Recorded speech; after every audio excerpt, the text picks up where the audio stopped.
The late shift.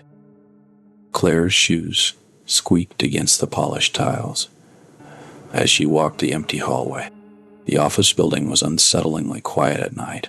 The usual hum of chatter, printers, and ringing phones was gone, replaced by the occasional groan of the air ducts.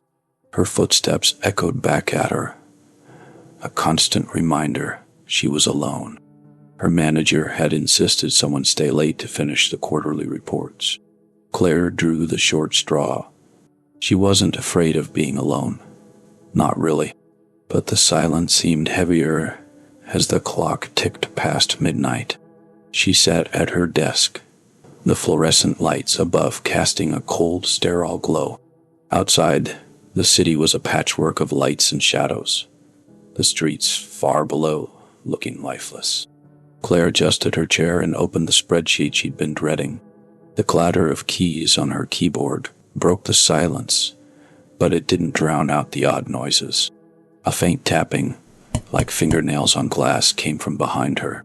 She froze, fingers hovering above the keys. Slowly, she turned. The office was empty.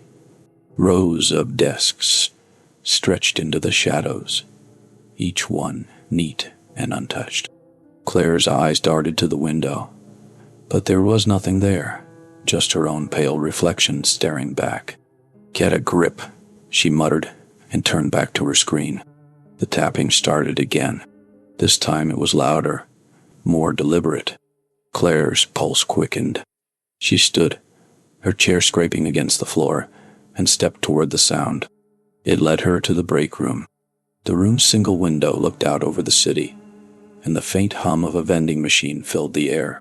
She flicked on the light, her heart pounding. Nothing was out of place. She walked to the window, her breath fogging the glass as she leaned closer. Below, the parking lot was empty, except for her car. Everything looked normal. Claire let out a shaky laugh and turned to leave. The light flickered. A soft, rhythmic creak came from the far corner of the room. It sounded like a chair rocking. Claire froze. There weren't any chairs in the break room. Her eyes scanned the corner, where the light struggled to reach. She could make out a shape, a faint outline of something sitting there. "Hello?" she called, her voice trembling. The shape didn't move.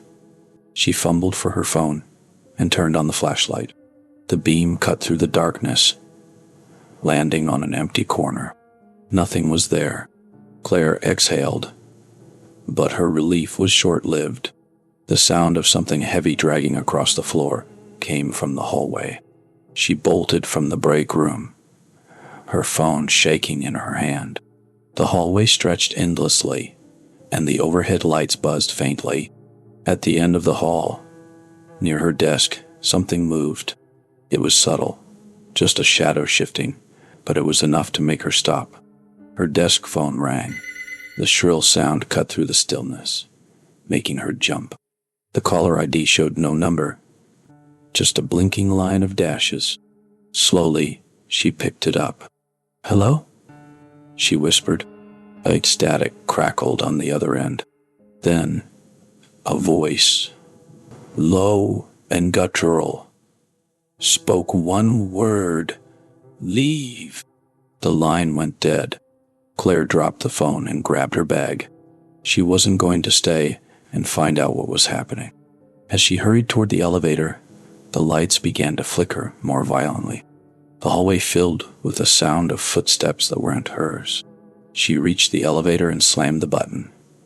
The doors opened immediately, and she stepped inside, jabbing at the button for the ground floor. The doors slid shut just as the lights in the hallway went out completely. The elevator descended. For a moment, Claire let herself breathe, but as the car moved, it shuddered and stopped abruptly between floors. The overhead light dimmed, leaving her in near darkness. Her reflection stared back at her from the shiny metal walls. Then it moved. Claire's chest tightened as her reflection tilted its head in a way she hadn't. It raised a hand, and pressed it against the glass, its eyes meeting hers with a cold, predatory stare. The elevator jerked and started moving again. The doors opened to the ground floor, and Claire ran out into the night without looking back. She didn't stop until she was in her car, the doors locked and the engine running. As she pulled out of the parking lot, she glanced at the building's front entrance. The lobby lights flickered, and for a brief moment, she saw a figure standing there, watching her.